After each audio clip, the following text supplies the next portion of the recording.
सुप्रभात दोस्तों, welcome to S2 classes, Subra Saraswati classes. तो आज की क्लास में हम आपको मेटल और नॉन मेटल का बहुत ही इंपॉर्टेंट टॉपिक बताने जा रहे हैं, जो कि है reaction of metals with water. ये पूछ लिया जाता है एग्जाम में कि कौन सा मेटल जो है वो ठंडे पानी से रिएक्ट करेगा, कौन सा मेटल जो है वो गर्म पानी से रिएक्ट करेगा, कौन सा मेटल जो है वो स्टीम वाटर से रिएक्ट करेगा, कौन सा मेटल जो है पानी से रिएक्ट नहीं करेगा, कौन सा मेटल जो है हाइड्रोजन के साथ बबल बन के ऊपर में फ्लोट करने लगेगा, वगैरह वगैरह की चीजें, बहुत सारी चीजें इससे पूछी जा सकती है। 1-2 नंबर का एमसीक्यू क्वेश्चन आराम से बन सकता है। तो उसके लिए आपको याद होना चाहिए एक्टिविटी सीरीज कह लो, और थंबनेल देखा है तो ये 10th क्लास का है, अब 12th वाले मत पढ़ लेना ठीक, या इसको रिएक्टिविटी सीरीज कह लो। बराबर लिखाते लिखाते याद हो गया होगा। केदारनाथ का माली आलू जरा फीका पकाता हाय कोट है आपका।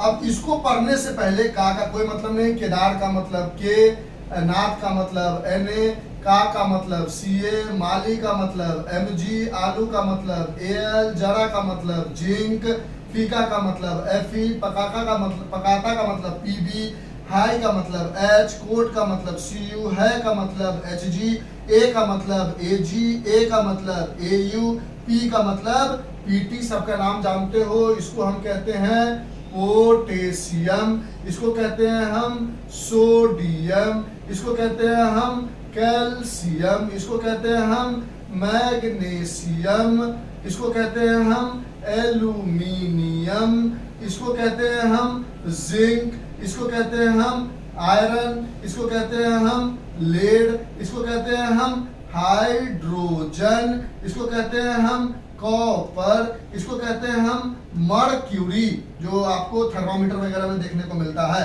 Ag मतलब सिल्वर, Au मतलब गोल्ड, और Pt मतलब platinum.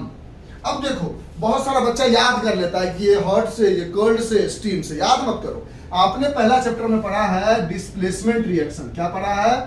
Displacement reaction. Displacement reaction में क्या पढ़ा है कि when highly reactive metal displaces less reactive metal from their compound। यानी हमको क्या करना है कि वाटर से रिएक्ट करना है मेटल को टू फॉर्म, जो हमको बनाना है क्या बन के आएगा? To form metal oxide. क्या बन के आएगा? मेटल ऑक्साइड बन के आएगा। अब आपको समझना है क्या कहना चाह रहे हैं। अब आपके पास है H2O, और यहां पर कोई मेटल लेना है जो मेटल का ऑक्साइड बना लेगा और हाइड्रोजन गैस को बाहर निकाल देगा। तो जो हाइड्रोजन से हाईली रिएक्टिव होगा वही तो रिएक्ट करेगा। यानी जो रिएक्टिविटी सीरीज क्या बताता है? ये सबसे रिएक्टिव, उसके बाद ये, उसके बाद ये, उसके बाद ये, उसके बाद ये, उसके बाद ये, उसके बाद ये, उसके बाद ये, उसके बाद ये, उसके बाद ये बताता है। जैसे जैसे नीचे आते हो रिएक्टिविटी ऑफ मेटल डिक्रीज होता है, जैसे जैसे नीचे आते हो रिएक्टिविटी ऑफ मेटल डिक्रीजेस, इसलिए तो इसका नाम रिएक्टिविटी सीरीज है या एक्टिविटी सीरीज है। और जैसे जैसे ऊपर जाते हो, दूसरी भाषा में कह सकते हो कि reactivity of metal increases. Reactivity of metal increases, ऊपर जाने में मेटल की रिएक्टिविटी बढ़ती है और नीचे आने में मेटल की रिएक्टिविटी घटती है। क्योंकि ये सारे के सारे एलिमेंट जो है, जो copper, mercury, silver, gold, platinum, ये क्या है? Less reactive than hydrogen. ये क्योंकि हाइड्रोजन से लेस रिएक्टिव है, तो हाइड्रोजन को बाहर निकाल के उससे वो थोड़ी छीन पाएगा, मुंह तोड़ देगा इसका कि अरे भाई साहब हम तुमसे ज्यादा ताकतवर है, तुम हमसे लड़ने आओगे।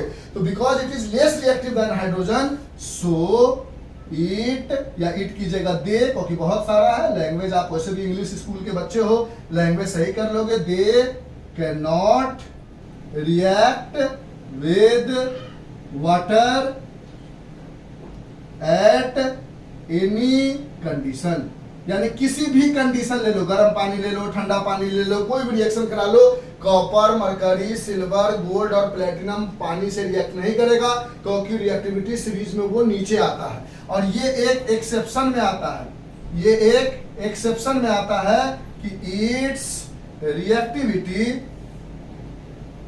Is greater than hydrogen, greater than hydrogen, but does not react with water, does not react with water to form metal oxide। यानी समझेंगे समझेंगे समझेंगे समझेंगे, यानी ना तो लीड रिएक्ट करता है, हाइड्रोजन तो खुद इन्वॉल्व है ही, लेकिन यहां से लेकर यहां तक का जितना भी मेटल है वो किसी कारण से वाटर से रिएक्ट नहीं करता। ये सब का कारण है कि ये लेस रिएक्टिव है और ये एक एक्सेप्शन है। यानी सिर्फ potassium, sodium, calcium, magnesium, aluminium, zinc और आयरन, यही 1 2 3 4 5 6 7 ऐसे मेटल्स है that will react with water, will react with water to produce metal oxide, metal oxide and hydrogen gas. तो पहले ये पता होना चाहिए कि कौन कौन रिएक्ट करेगा और कौन रिएक्ट नहीं करेगा और क्यों रिएक्ट नहीं करेगा। तो लीड, एक्सेप्शन और ये सारी की रिएक्टिविटी क्या है, हाइड्रोजन से नीचे है, इसलिए ये सारी चीजें आपस में रिएक्ट नहीं करेगी वाटर से, क्योंकि वाटर में से हाइड्रोजन को निकालना है और इन लोगों की ताकत नहीं, यानी ये सारे मेटल सिर्फ रिएक्ट कर पाएंगे वाटर से, क्योंकि इसकी रिएक्टिविटी सीरीज हाइड्रोजन से ऊपर है। इतनी बातें लिख ली, इरेज करें। अब उन सबका रिएक्शन करके समझाते हैं।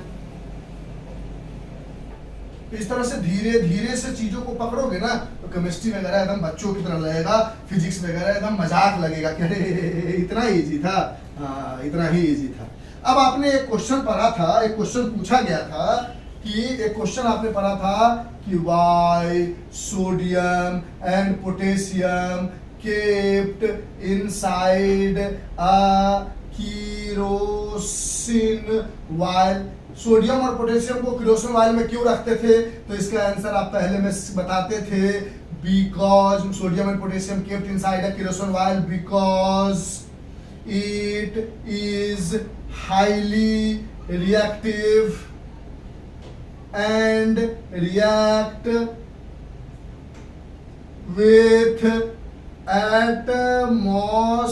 एटमॉस्फेरिक ऑक्सीजन एंड बॉन्ड्स, या दूसरी भाषा में कहते हैं ऑक्सीडाइजेस वाइग्रसली, कॉजेस इंजुरी। मतलब अगर सोडियम पोटेशियम को हम तो, एक तो सबसे बड़ी बात यह है कि सोडियम पोटेशियम को हम हवा में भी नहीं रखते हैं, उसको हम रखते हैं कहां पर, केरोसिन ऑयल में, क्योंकि हवा में आने के कांटेक्ट में भी वो वाइग्रसली रिएक्ट कर जाता है एटमॉस्फेयर में पाए जाने वाले ऑक्सीजन से, और हमें इंजरी कर सकता है या जल सकता है, बहुत तेजी से चेहरा वगैरह जल सकता है। तो यहां से हमने देखा कि जब सोडियम पोटेशियम हवा से रिएक्ट कर जाता है इतना भारी भारी, तो वो पानी में तो गर्म पानी दोगे तो बवाल मच जाएगा। यानी सोडियम हो वो भी किससे रिएक्ट करेगा, कोल्ड वाटर से, पोटेशियम हो वो भी रिएक्ट किससे करेगा, कोल्ड वाटर से ही। ये दोनों हवा से जब इतना भारी रिएक्ट कर जाता है तो इसलिए गर्म पानी लेना हमारे लिए बहुत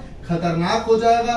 ठंडा पानी में भी खतरनाक हो जाता है, ये ठंडा पानी में भी खतरनाक हो जाता है, यानी ये ठंडे पानी से रिएक्ट करता है। ये तो पहली बात लिखोगे, यानी यहां से लिखोगे पहला point, sodium and potassium react with cold water vigorously, produces lots of heat. यानी पहला मेटल देख लिया, सोडियम और पोटेशियम कोल्ड वाटर से रिएक्ट करता है और वो भी वाइग्रसली रिएक्ट करता है और बहुत सारा हीट प्रोड्यूस करता है। तीसरा मेटल देखे कैल्शियम, ये भी कोल्ड वाटर से ही रिएक्ट करेगा और ये बना लेगा CaO+ H2 गैस। अब इसमें बोलोगे calcium also react with cold water but not vigorously,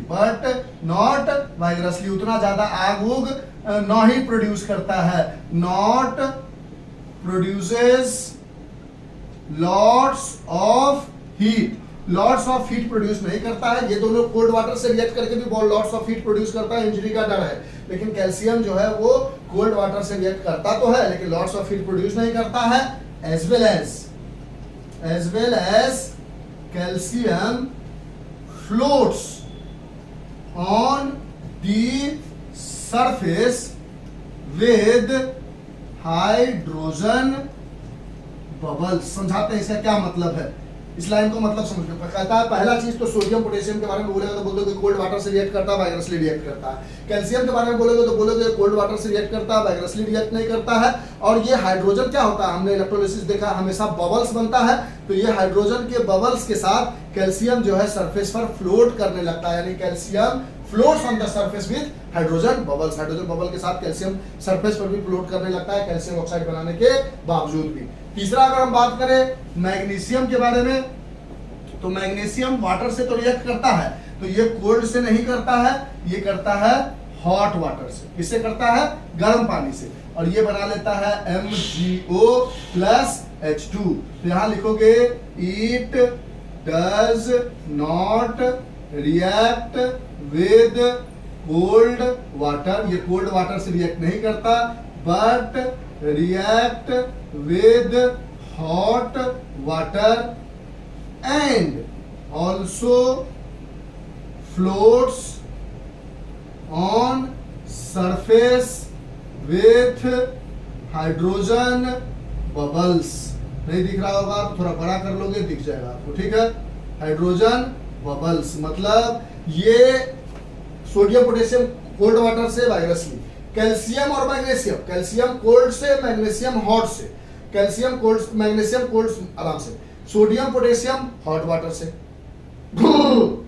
ठीक। सोडियम पोटेशियम कोल्ड वाटर से, वो भी वाइग्रसली रिएक्ट करता है क्योंकि एटमॉस्फेरिक से भी रिएक्ट करके वाइग्रसली जल जाता है, तो कोल्ड वाटर इसके लिए इनफ है।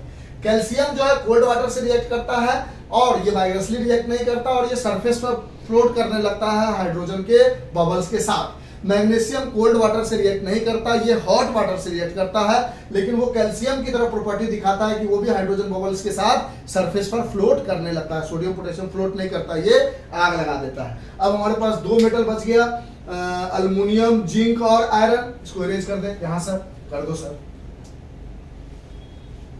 अब हमारे पास जो है अल्युमिनियम वाटर, ये करता है स्टीम से, यानी पानी को वाफ बना दो उससे, और बना लेगा Al2O3 प्लस हाइड्रोजन गैस।